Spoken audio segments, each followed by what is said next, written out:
नमस्कार, जय हिंद दोस्तों। आप देख रहे हैं मास्टर वीडियो ऑफिशियल और अभी हम पढ़ रहे हैं लुसेंट सामान्य ज्ञान का बुक। ये न्यू एडिशन है सब्जेक्टिव, जिसमें हमारा चल रहा भी भारतीय इतिहास शुरू किया है। प्राचीन भारत का इतिहास चल रहा और इस वीडियो में पढ़ेंगे वैदिक सभ्यता।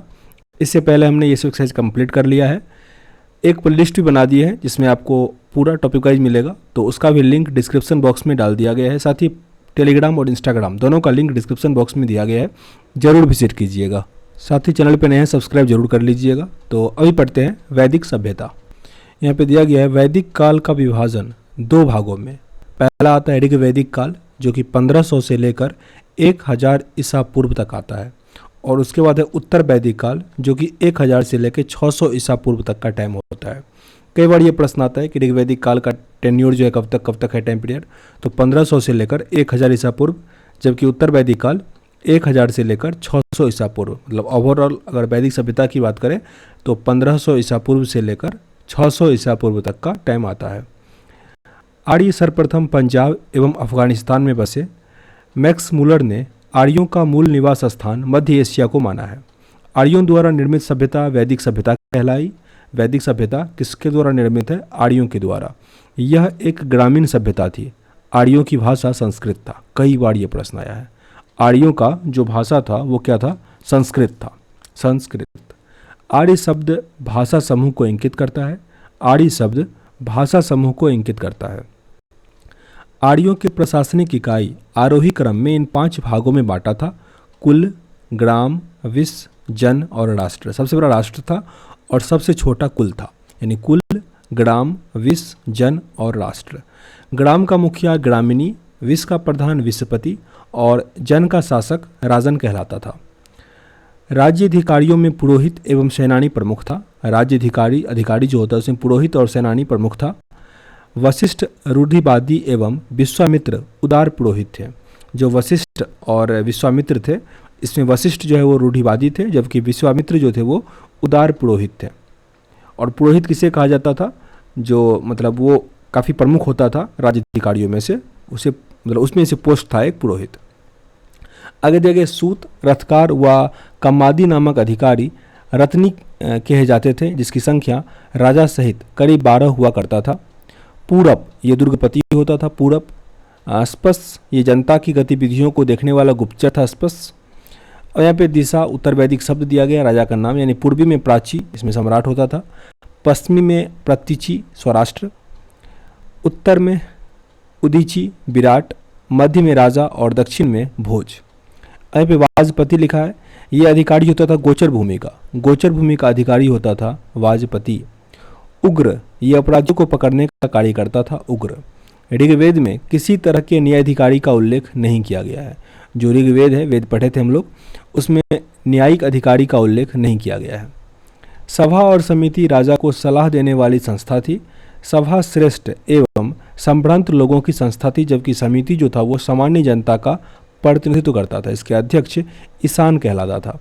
स्त्रियां सभा एवं समितियों में भाग ले सकती थी। जो स्त्रियां थी वो भी सभा और समिति में भाग लेती थी, जबकि सभा।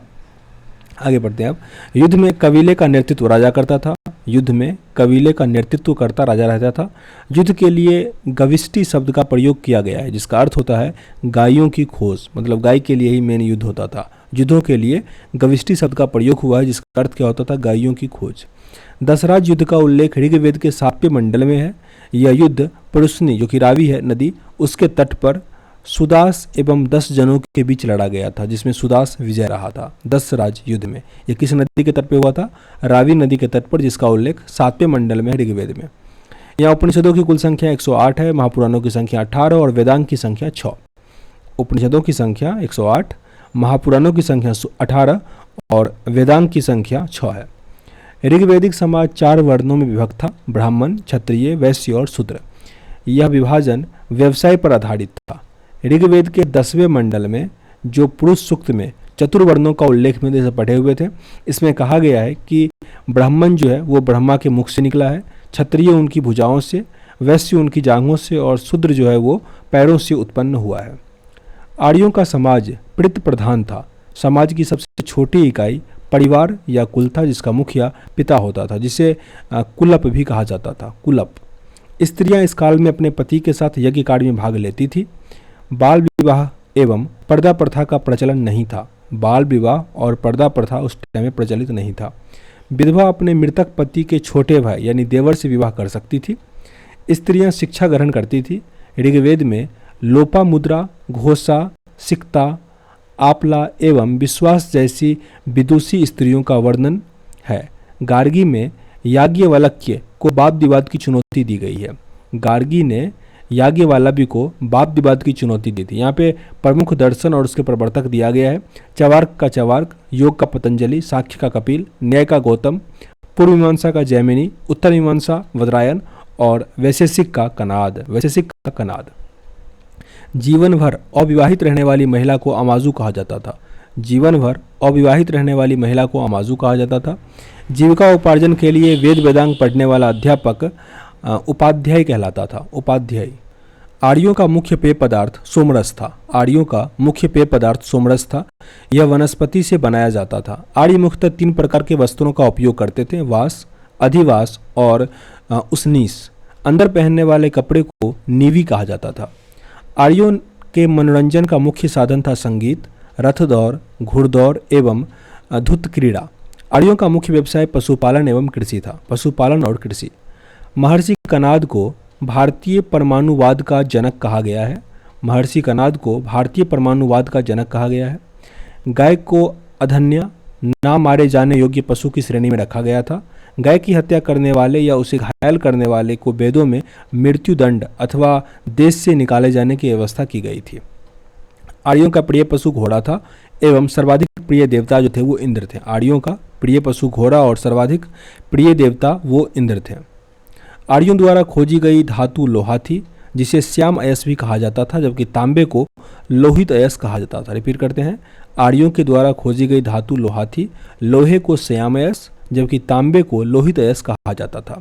यहाँ पे ऋग्वेदिक नदियाँ दिया गया, जिसका प्राचीन नाम और आधुनिक नाम है कुरुम्भ, इसका कुर्रम, कुभा का काबुल, वितास्ता झेलम को, आस्किनी चिनाब, पुरुषनी रावी, शत्रुद्री सतलज, विपाशा ब्यास, सदानीरा गंडक, दृश्यंधति घांघर, गोमती गोमल, सुबस्तु स्वाता। रिपीट करते एक बार, कुरुम्भ कुर्रम, शुभा काबुल, वितस्ता झेलम, आस्किनी चिनाब, परुषनी रावी, शतुद्री सतलज, विपाशा ब्यास, सदानीरा गंडक, दृश्यधंती घांघर, गोमती गोमल और सुबस्तु स्वात। यहाँ पे नोट में लिखा गया कि भारतीयों को लोहे का ज्ञान ईसा पूर्व 8वीं सदी में प्राप्त हुआ था। व्यापार हेतु दूर दूर तक जाने वाले व्यक्ति को पणी कहते थे। पणी कहा जाता था जो व्यापार के लिए दूर दूर जाते थे। लेन देन में वस्तु विनिमय की प्रणाली प्रचलित, जो बार्टर सिस्टम कहते हैं। ऋण देकर ब्याज लेने वाले को व्यक नॉट यानी सुदखोर कहा जाता था।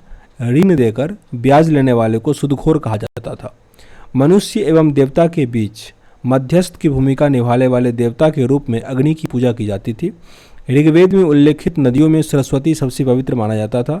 ऋग्वेद में गंगा का 1 बार और यमुना का उल्लेख 3 बार हुआ है, जिसमें सिंधु नदी का उल्लेख सर्वाधिक बार किया गया है। ऋग्वेद में जो नदी का उल्लेख है, इसमें सरस्वती को सबसे पवित्र माना गया है। गंगा नदी का यूज़ 1 बार किया गया है और यमुना का उल्लेख 3 बार किया गया है। सबसे अधिक बार सिंधु नदी का उल्लेख किया गया है। उत्तर वैदिक काल में इंद्र के स्थान पर प्रजापति सर्वाधिक प्रिय देवता बन गए थे। विष्णु के 3 पगों की कल्पना का विकास जो है वो उत्तर वैदिक काल में ही हुआ था, जो कि ऋग्वेद में पढ़े हुए थे। तो ये भी है उत्तर वैदिक काल में। आगे उत्तर वैदिक काल में राजा के राज्याभिषेक के समय राजस्युयज्ञ का अनुष्ठान किया जाता था। उत्तर वैदिक काल में वर्ण व्यवसाय की बजाय जन्म के आधार निर्धारित होने लगा था। उत्तर वैदिक काल में मतलब स्टार्टिंग में जो था उसमें क्या था कि व्यवसाय के आधार पे था, लेकिन उत्तर वैदिक काल में वर्ण व्यवसाय की बजाय जो था वो जन्म के आधार पे होना ये शुरू हो गया था वर्ण। और ऋग्वैदिक कालीन देवता दिया गया है। जो इंद्र था वो युद्ध का नेता और वर्षा का देवता था। ये प्रश्न आया हुआ था अभी, आई थिंक बीपीएससी में आया हुआ 67वीं बीपीएससी में, कि इंद्र का देवता क्या था, युद्ध का नेता एवं वर्षा का देवता, या फिर AO जिसका रिजल्ट आया इसमें। अग्नि देवता एवं मनुष्य के बीच का मध्यस्थ था। वरुण पृथ्वी एवं सूर्य का निर्माता, समुद्र का देवता, विश्व के नियामक व शासक, सत्य का प्रतीक, ऋतु परिवर्तन व दिन रात करता। धो ये आकाश का देवता था सबसे प्राचीन। सोम वनस्पति देवता। उषा प्रगति एवं उत्थान देवता। अश्वनी विपत्तियों को हराने वाला देवता। पूषण पशुओं का देवता, विष्णु विश्व के संरक्षण एवं पालन करता, मरुत आंधी तूफान का देवता। अब आगे है उत्तर वैदिक काल के हल को सिरा व हल रेखा को सीता कहा जाता था। उत्तर वैदिक काल में निष्क और शतमान मुद्रा की इकाइयाँ थी। सिक्कों के चलन का कोई प्रमाण यहाँ नहीं मिलता है। सांख्य दर्शन भारत के सभी दर्शनों में से सबसे प्राचीन है। इसके अनुसार मूल तत्व 25 है, जिसकी प्रकृति पहला तत्व है, जिसमें प्रकृति जो है वो पहला तत्व था। सांख्य दर्शन भारत के सभी दर्शनों में सबसे प्राचीन है। सबसे प्राचीन कौन सा हो गया? सांख्य दर्शन, जिसके कपिल मुनि थे। इसके अनुसार मूल तत्व 25 है, जिसमें प्रकृति जो है वो सबसे पहला तत्व था। सत्यमेव जयते ये मुंडको उपनिषद से लिया गया है। इसी उपनिषद में यज्ञ की तुलना फुटी 9 से की गई है, फुटी 9 से। ईसा पूर्व दूसरी सदी में राजाओं के उपयुक्त यज्ञ वेदी बनाने के लिए आपस्तव व्यवहारिक ज्यामिति की रचना की गई है।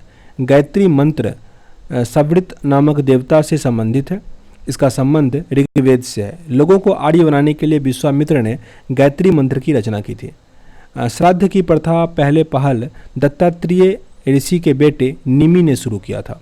उत्तर वैदिक काल में कौशाम्बी नगर में प्रथम बार पक्की ईंटों का प्रयोग किया गया था। उत्तर वैदिक काल में कौशाम्बी नगर में जो है प्रथम बार पक्के ईंट का प्रयोग किया गया था।